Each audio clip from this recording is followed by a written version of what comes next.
Hello, welcome to this GGS tutorial. My name is GGBot, and I'll show you how to get 100% out of GGS Planily module. Let's get started. First, log in to GGS. In the left side menu, select the Planily option, and a new window will open. Remember that all the functions of the Planily module are available in the GGS Worksuite. In the GGS Worksuite, you'll find a multi-tool space to improve your productivity, organization, team management, and project management.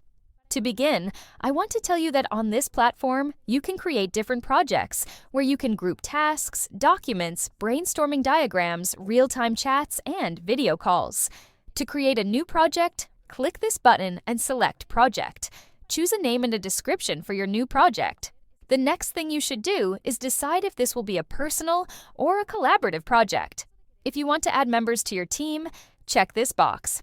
You can use the search box to easily find a member's name from your workspace. Once you find them, select them, and they'll be added to this project.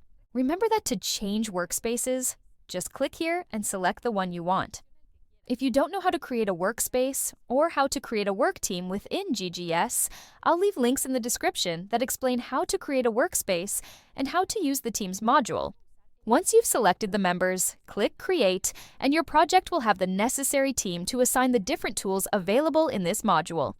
To access the project member settings, first select the project and then click here. Here you can see a list of all the project members and easily manage their roles. To add new members, click here and choose the members who belong to your workspace and are not yet part of the project. Then select Add. To remove a member, just click this icon. Create roles within the Task Manager to authorize or restrict certain actions within the project by clicking here. To create a role, click the plus button, choose a name for the role, and then define what actions this role can or cannot execute. For example, you can decide if they can delete projects, edit tasks, create new teams, share documents or diagrams, and more. You can also set tags that identify each member's skills or specializations. This will be very useful later when you create tasks with the help of GGS Artificial Intelligence. You can also add an optional description for each member. Now that we've covered that, let me show you more about the Planily module. The Planily module and Project Dashboard. You should know that each project has a dashboard that will show you a detailed summary of your project's progress, pending items, and status. You'll be able to see insights related to active tasks, which ones are due this week, and much more information. You can see the members assigned to this project and view the percentage of completed tasks and the progress of the project. You'll also have access to quick actions, like creating a task, seeing the different tasks you've created in the calendar, starting a new personal or collaborative document, or inviting a team to be part of this project. This way, you can more easily add new members to the project. To configure how you want your project to work, click here.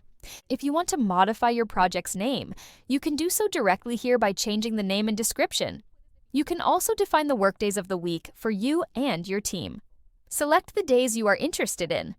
You can also define the time format you want to work with for tasks, either 12-hour or 24-hour format. You can also choose the type of date format you want each of the tasks to have. Now, let's get to the main part, tasks. As I showed you earlier, in this section of the dashboard, you can easily create a task by clicking here or by pressing this button and selecting Task. Once you've selected either of these two options, this window will appear. Here, you'll have the option to give the task a main name. For example, let's put Create Designs for the advertising campaign. You can add a more complete description in this section. The next thing you can do is define the priority level of this task. Is it low, medium, high, or critical? You can define the status of the task. Is it to do in progress, finished, or on hold? Define the date range established to carry out the task and the person to whom this task is assigned. If you wish, you can also add tags, set a color for the task, assign it to a group, or add categories. You can also add subtasks within a task to achieve better effectiveness in small steps. Here, you can also add a main name and a description, and you can set the type of priority, date ranges, and the person to whom you want to assign that subtask. On the other hand, in this lower left part, you can add attachments, which you can get from your computer or add from Gallery through the storage module. If you don't know how the storage module works, I'll leave a link in the description to watch the full video so you can learn about this excellent module for storing your files and content within GGS. Also, if you click this button, you can add comments about the progress or updates of the task. Each of the team members who want to check the progress or comments within a task can easily access this section and also add any necessary comments or progress updates. To check the tasks you have already created, click this tab. Here you can see through different views the tasks you have created and their processes depending on the view you choose. For example, if you want to know the tasks for the day, you can select this view. If you want to see the tasks by week, choose this one. And if you want to see the summary of all the tasks for the month in a calendar, choose this one. Choose the list option to check off the tasks you have been doing daily.